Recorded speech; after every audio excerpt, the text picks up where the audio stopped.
చెన్నైలోని అన్నా యూనివర్సిటీలో ఓ విద్యార్థినిపై లైంగిక దాడి ఘటన తీవ్ర దుమారం రేపుతోంది. వర్సిటీ ప్రాంగణంలోనే ఇద్దరు వ్యక్తులు తన స్నేహితుడిపై దాడి చేసి తనపై లైంగిక దాడికి పాల్పడినట్లు పోలీసులకు ఫిర్యాదు చేసింది.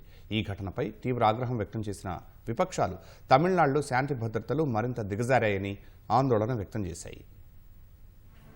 చెన్నైలోని ప్రతిష్టాత్మక అన్నా విశ్వవిద్యాలయంలో ఈ నెల 23న ఓ ఇంజనీరింగ్ విద్యార్థినిపై ఇద్దరు బయటి వ్యక్తులు లైంగిక దాడికి పాల్పడ్డారు. ఈ నెల 23 రాత్రి ఆమె తన స్నేహితుడితో కలిసి క్యాంపస్ వెనుక వైపు వెళ్లి మాట్లాడుతుండగా ఇద్దరు వ్యక్తులు వారిపై దాడికి పాల్పడ్డారు.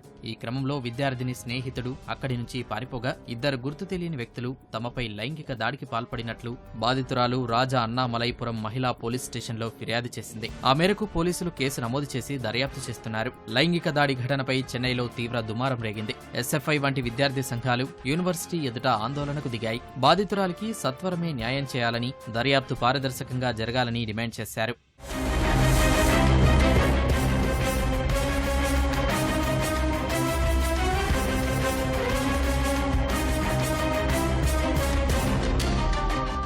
అన్నా యూనివర్సిటీలో ఘటనపై విపక్షాలు మండిపడ్డాయి. డీఎంకే ప్రభుత్వం శాంతి భద్రతలను గాలికొదిలేసిందని బీజేపీ రాష్ట్ర అధ్యక్షుడు అన్నామలై విమర్శించారు. చెన్నై నగరం మధ్యలోనే ఇలాంటి ఘటన జరిగితే మిగతా ప్రాంతాల పరిస్థితి ఏంటని ఆయన ప్రశ్నించారు. యూనివర్సిటీలో సీసీటీవీలు పనిచేయడం లేదని, దర్యాప్తు కూడా సక్రమంగా జరగడం లేదని ఆరోపించారు. డీఎంకే హయాంలో అత్యాచారాలు, లైంగిక వేధింపుల ఘటనలు అంతకంతకు పెరుగుతున్నాయని ఏఐఏ డీఎంకే నేతలు విమర్శించారు. అటు అన్నా వర్సిటీలో జరిగిన ఘటనపై స్పందించిన ప్రభుత్వం దర్యాప్తు కోసం కొట్టూరు అసిస్టెంట్ కమిషనర్ నేతృత్వంలో ప్రత్యేక బృందాన్ని ఏర్పాటు చేసింది. ఇప్పటికే స్థానికంగా అనుమానిత వ్యక్తిని అదుపులోకి తీసుకుని విచారిస్తున్నట్లు తెలిసింది.